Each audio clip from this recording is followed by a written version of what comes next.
So వారంలో 4వ రోజు. సో ట్రంప్ ఒక్క మాటతో మార్కెట్ ఊతమిచ్చింది. అమెరికా ఇరాన్ల మధ్య మరోసారి శాంతి చర్చలు జరగవచ్చని ట్రంప్ ప్రకటించడంతో ఇరు దేశాల మధ్య దౌత్య సంబంధాలు మెరుగుపడతాయనే ఆశలు చిగురించిన నేపథ్యంలో స్టాక్ మార్కెట్ పాజిటివ్గానే స్పందించింది. బ్యారెల్ ముడి చమురు ధర $100 కిందకు దిగొచ్చింది. దీంతో ఇది మెరుపర్ల సెంటిమెంట్ను మరింత బలోపేతం చేసింది. ఇది బలోపేతం చేయడం వల్ల సెన్సెక్స్ 1264 పాయింట్ల ప్లస్లో, అలాగే నిఫ్టీ 389 పాయింట్ల ప్లస్లో నిన్న క్లోజ్ అవ్వడం విశేషం. మరి ఈరోజు ఎలా ఉండబోతోంది మార్కెట్?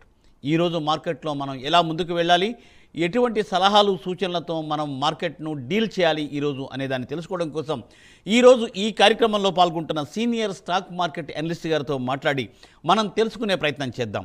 ప్రైమ్ 9 స్క్రీన్ మీద 2 నెంబర్స్ స్క్రోల్ అవుతూ ఉంటాయి. ఆ 2 నెంబర్స్ చూసి మీరు కాల్ చేసి ఈరోజు ఈ కార్యక్రమంలో పాల్గొనే గెస్ట్ గారితో మీరు మాట్లాడి మీరు సలహాలు సూచనలు తీసుకోవచ్చు. ప్రైమ్ 9 ఇది మీకు అందిస్తున్న ఎక్స్క్లూజివ్ సదుపాయం. సో మరి తప్పనిసరిగా మీరు టీవీని మ్యూట్ చేసి, అలాగంటే బ్లూటూత్లో మాట్లాడకుండా తప్పనిసరిగా ఏంటంటే మీరు మొబైల్లోనే మాట్లాడండి. 2-3 స్క్రిప్ట్స్ మీరు అడగండి. అడిగితే తప్పనిసరిగా అన్నిట్లకు కూడా మేము ఇన్ఫర్మేషన్ ఇస్తాము. మీరేంటంటే కొత్తగా తీసుకోవాలనుకుంటున్నారా, అలాగే హోల్డ్ చేస్తున్నారా, హోల్డ్ చేస్తుంటే రేట్స్ చెప్పండి. అది కూడా నోట్ చేసుకుని అనలిస్ట్ గారు దాని మీద కూడా మీకు అనాలిసిస్ చెప్తారు. సో తప్పనిసరిగా మరి మనం కార్యక్రమంలోకి వెళ్ళిపోదాం. ఈరోజు ఈ కార్యక్రమంలో పాల్గొంటున్న వారు Shri Prabhu Malempatti garu. Sir good morning. Very good morning అండి. Sir welcome to the programme Prabhu garu. Thank you for calling. Sir most welcome Prabhu garu. Thank you sir. మరి నిన్న సార్ యాక్చువల్గా ముందు రోజు సెలవు, అంబేద్కర్ జయంతి. అయితే నిన్న ఏంటంటే ట్రంప్ ఒక్క మాటతో మార్కెట్ పాజిటివ్గా స్పందించింది. అలాగే ఏంటంటే మంచిగా క్లోజ్ అయింది. 1204 సెన్సెక్స్, అలాగే నిఫ్టీ 389 క్లోజ్ అయింది. సో సార్ మరి ఈ రోజు ఎలా ఉండబోతోంది, అంతర్జాతీయ పరిణామాలు ఎలా ఉన్నాయి, దాని మీద బేస్ ఎట్లా ఉండదు సార్ మార్కెట్? ఒక హాఫ్ మినిట్ బ్రీఫ్ ఇస్తే మనం కాల్స్ తీసుకుందాం. క్రూడ్ తగ్గింది. సో ఇవాళ 16th మన సీజ్ ఫైర్ ఇది సెకండ్ రౌండ్ అనుకున్నాం కదా. సో వారు ఆగిపోయినట్టే, దాదాపుగా ఆగిపోయినట్టే. ఎందుకంటే సెకండ్ ఇస్లామాబాద్లోనే మళ్ళీ ట్రంప్ కూడా వచ్చే అవకాశం ఉంది.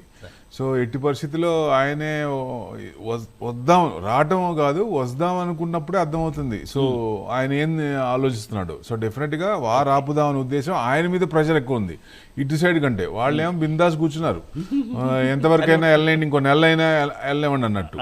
సో ఇక్కడ వీళ్ళకేమో విపరీతంగా $1 బిలియన్ ఎబో ఖర్చులు విపరీతంగా వస్తున్నాయి, ఇప్పటిగా వస్తున్నాయి. ఇది అసెట్స్ ఇది అవుతున్నాయి. ప్లస్ వాళ్ళేంటి వాటర్ శాలినేషన్ కానీ, పవర్ కట్ కానీ మొత్తం జీసీసీ కంట్రీస్ మీద మొత్తం ఇది చేస్తాం అన్నారు. సో అది ఎస్కలేషన్ అవుతుంది, చాలా ఇది వచ్చింది. సో డెఫినెట్గా ఇవాళ సాయంత్రానికి మనకి మంచి న్యూస్ రావచ్చు. అంటే దాదాపుగా సూచనలు ఇండికేషన్ ఇస్తున్నాయి, పాజిటివ్గా వస్తున్నాయి. సో మార్కెట్ 24,700 దాటిందంటే నెక్స్ట్ రెసిస్టెన్స్ 25,100.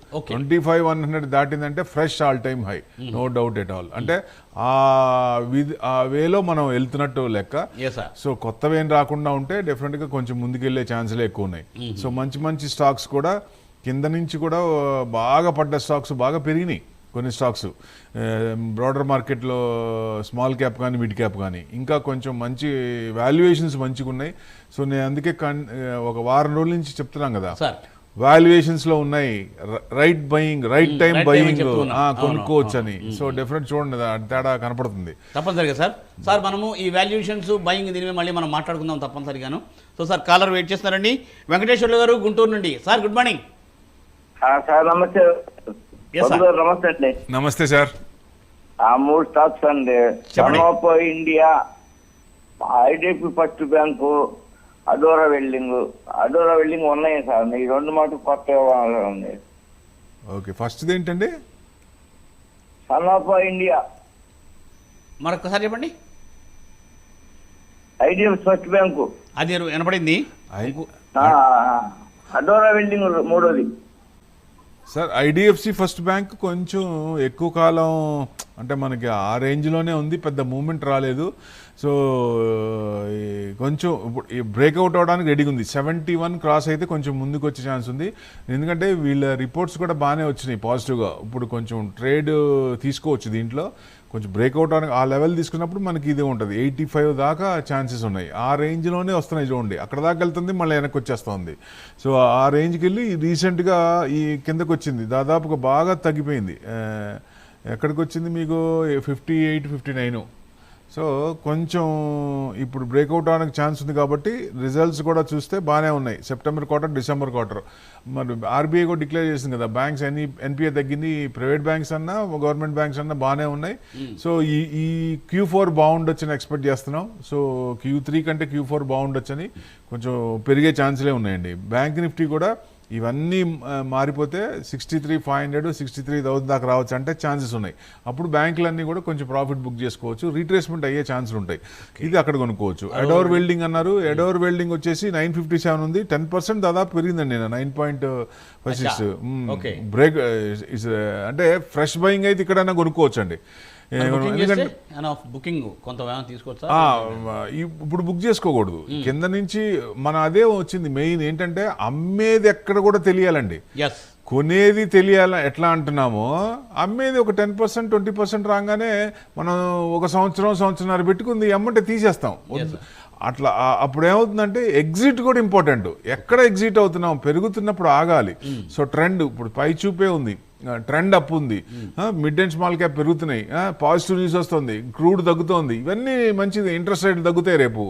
సో ఇవన్నీ పాజిటివ్ న్యూసే కాబట్టి ఇన్ఫ్లేషన్ కంట్రోల్లో ఉంది, పెరిగే ఛాన్స్లే ఉన్నాయి. అంటే 26,277 సెప్టెంబర్లో ఆల్ టైమ్ హై టచ్ అయింది కదా, ఆ తర్వాత 26,313 ఎంత వచ్చింది, 300 అనుకోండి.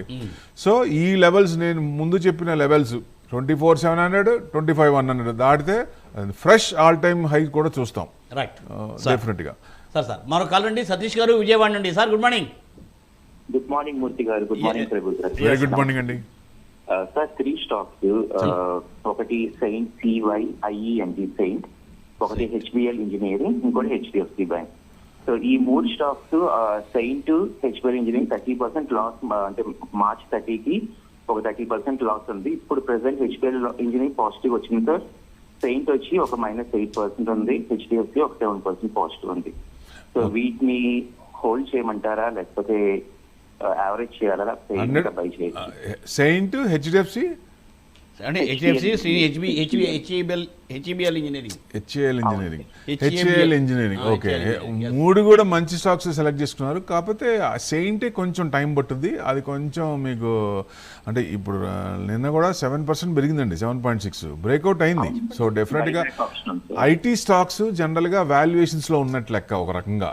So IT stocks next 3 years minimum 3 years పెట్టుకున్నా పర్వాలా. HAL మీకు 1100 టార్గెట్, HDFC 1000 వరకు ఆగచ్చు. ఎందుకంటే 810 ఆ రేంజ్లో ఉంది. సో డెఫినెట్గా ఈ 810 ఉంది, 1.92% పెరిగింది దాదాపుగా, 1.9%. సో ఎప్పుడైతే మీకు 860, 850 to 860 క్రాస్ అయిందో 1000 వరకు వచ్చే ఛాన్స్ ఉంది. సో రీజిక్ అయింది అనుకున్నాం, 20% తగ్గించుకున్నారు కదా డిసెంబర్ నుంచి మార్చ్ వరకు. తర్వాత ఏప్రిల్ నుంచి పెరుగుద్దాం అనుకున్నాం, ఇప్పుడు చిన్నగా పెరిగే ఛాన్సులు ఉన్నాయి. బ్యాంక్ నిఫ్టీ పెరిగినప్పుడు ఇది కూడా మంచి పెరిగే ఛాన్స్ ఉంది. హోల్డ్ చేసుకోండి. 3 స్టాక్స్ కూడా లాస్ట్లో అమ్మాల్సిన పని లేదు, భయపడాల్సిన పని లేదు, టెన్షన్ ఏం లేదు. ఆరాంగా వెయిట్ చేయండి, డెఫినెట్గా మీరు మంచి ప్రాఫిట్స్లో బుక్ చేస్తారు. రైట్ సతీష్ గారు, అదండి సూచన.